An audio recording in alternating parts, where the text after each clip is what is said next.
रजत एक सरकारी मुलाजिम था। इस कारण आए साल कहीं ना कहीं उसका ट्रांसफर होता रहता था, जिस वजह से उसकी पत्नी राधिका भी बहुत परेशान रहती थी।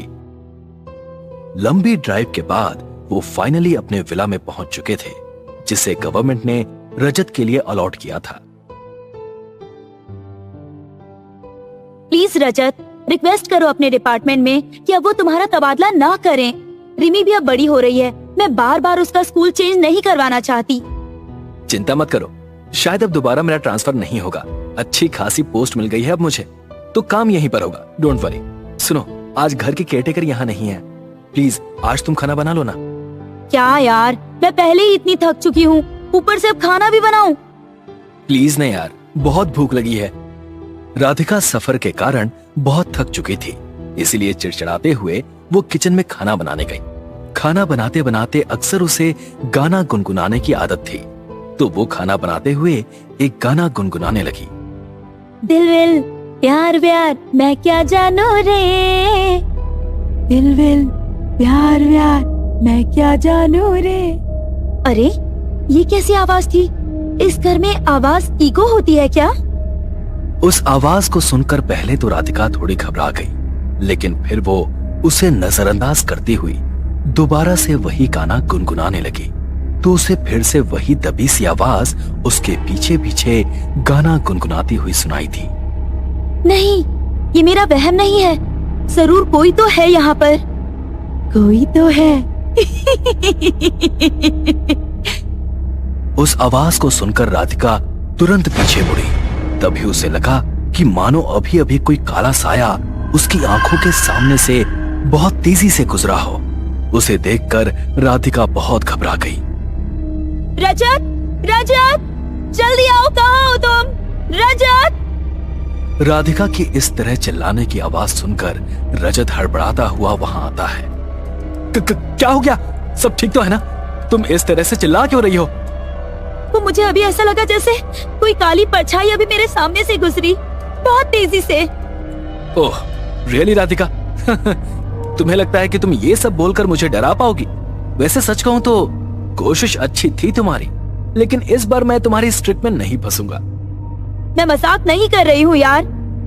अच्छा वो सब छोड़ो, खाना बन गया है ना? चलो मैं खाना लेकर जाता हूँ, तुम प्लेट्स लेकर आ जाओ प्लीज। नहीं, अभी कहीं मत जाओ, मेरे साथ ही चलना। रजत, राधिका और उनकी बेटी रिमी डाइनिंग टेबल पर बैठकर खाना खाते हैं। राधिका रिमी को उसके रूम में ले जाकर सुला देती है। वो उसे सुलाकर अपने रूम में वापस आती है तो देखती है कि रजत गहरी नींद में सो चुका है। वो अपने बिस्तर पर लेटकर सोने की कोशिश करती है कि तभी उसे दबी आवाज में वही गाना सुनाई देता है। दिल विल प्यार व्यार मैं क्या जानू रे, ला ला ला ला ला ला ला ला ला। कैसी हो राधिका? उस आवाज को सुनकर राधिका हड़बड़ाकर अपनी आंखें खोलती है। कौन कौन है यहाँ? मैंने पूछा कौन है यहाँ? राधिका के इस तरह से चिल्लाने पर अचानक रजत की नींद टूट जाती है। क्या हुआ राधिका? इतनी जोर जोर से चीख कर किससे बातें कर रही हो तुम? रजत, कोई है यहाँ पर, उसने अभी वो गाना गाया, मेरा नाम भी लिया और मेरा नाम भी पता है उसे। रिलैक्स हो जाओ यार, लगता है तुमने कोई बुरा सपना देखा है। तुम डरो मत, कोई नहीं है यहाँ, रिलैक्स। हाँ? रजत के समझाने पर राधिका फिर से करवटें लेती हुई सोने की कोशिश करती है कि तभी उसे रूम की खिड़की पर किसी के नॉक करने की आवाज सुनाई देती है। इतनी रात को ये खिड़की कौन नॉक कर रहा है? राधिका घबराते हुए बिस्तर से उठकर खिड़की के पास जाती है।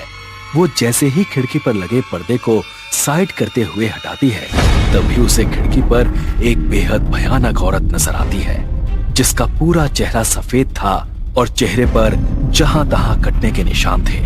उसकी आंखें पूरी तरह से काली हो चुकी थीं, बिखरे बाल और लंबे नाखून, मानो जैसे कोई चुड़ैल राधिका के सामने आ गई हो। उसे देखकर राधिका की सांस ही अटक गई। इससे पहले कि वो चिल्लाकर रजत को उठा पाती, उससे पहले ही डर के मारे वो बेहोश होकर वहीं गिर गई। सुबह जब रजत सोकर उठा तो उसने देखा कि राधिका खिड़की के पास जमीन पर गिरी हुई है। उसने राधिका के पास जाकर उसे जगाने की कोशिश की तो राधिका बड़ी ही डरी सहमी सी हड़बड़ाती हुई अचानक उठ खड़ी हुई। वो आई थी रजत, मैंने कल रात को देखा उसे, यहाँ खिड़की पर लटकी हुई थी, बहुत भयानक थी। मुझे यहाँ कुछ ठीक नहीं लग रहा रजत, प्लीज हम कहीं और चलते हैं यहाँ से। राधिका यार क्या हो गया है तुम्हें? जब से यहाँ आई हो तब से बहकी बहकी बातें किए जा रही हो, कुछ भी तो नहीं है यहाँ, और होता तो मुझे भी दिखता ना। तुम ना ये हॉरर सीरीज देखना थोड़ा कम कर दो प्लीज, मुझे ऑफिस के लिए देर हो रही है, मैं जा रहा हूँ। राधिका को समझाकर रजत ऑफिस के लिए निकल जाता है। राधिका का पूरा दिन उसकी बेटी के साथ अच्छी तरह से बीतता है। दिन में तो उसके साथ पिछली रात जैसी कोई घटना नहीं घटती, लेकिन शाम को अंधेरा होते ही उसे फिर से कुछ अजीब सा एहसास होने लगता है, मानो जैसे कोई साया उसके साथ रहकर उस पर नजर रख रहा हो। वो सबको खाना सर्व करती है। खाना खाकर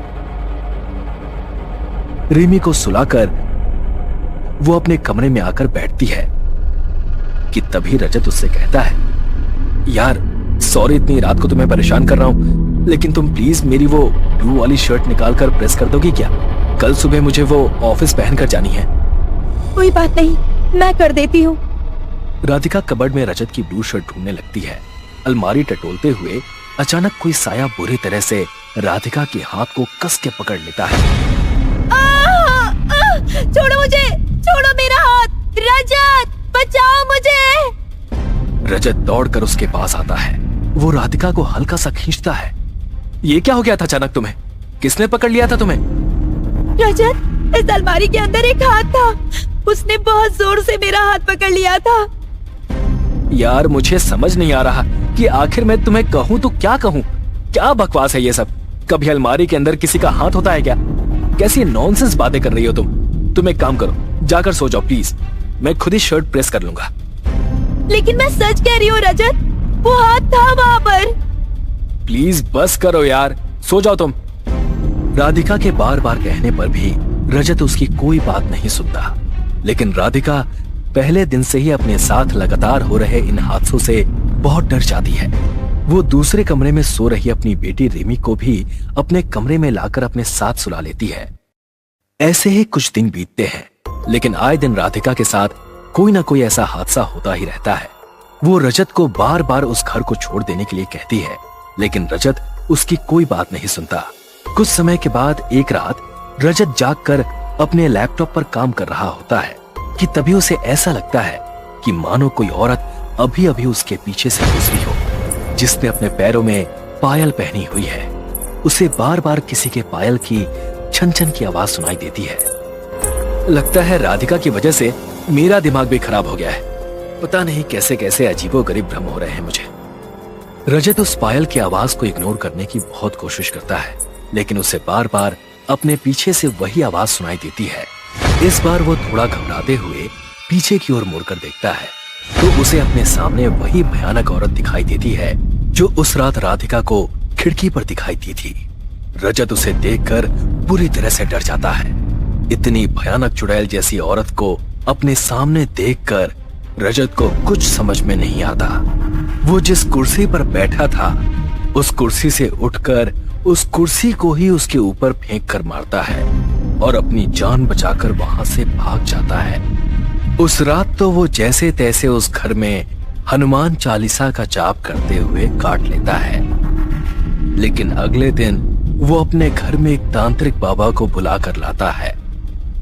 इस घर की महक से मुझे इतना तो पता चल चुका है कि इस घर में कोई ना कोई ऐसी शक्ति जरूर है, लेकिन तुम चिंता मत करो, मैं तुम लोगों को कुछ नहीं होने दूंगा। तांत्रिक बाबा अपने हाथ में पकड़े कमंडल से जल लेकर घर में छिड़कते हैं। तभी उन्हें अपने आप कोई अंदेशा होता है और वो बड़े तेज कदमों से घर के अंदर वाले कमरे में जाते हैं, जहां आज तक रजत या राधिका भी नहीं गए थे। रजत भी बाबा के पीछे पीछे उस कमरे में जाता है। क्या हुआ बाबा, आप यहाँ क्यों आए हैं? यहाँ तो हम लोग कभी आते जाते नहीं हैं। इस कमरे के अंदर कोई तो राज छुपा है जिसे हमें ढूंढना होगा। ध्यान से देखो। हमें यहाँ कुछ ना कुछ जरूर मिलेगा।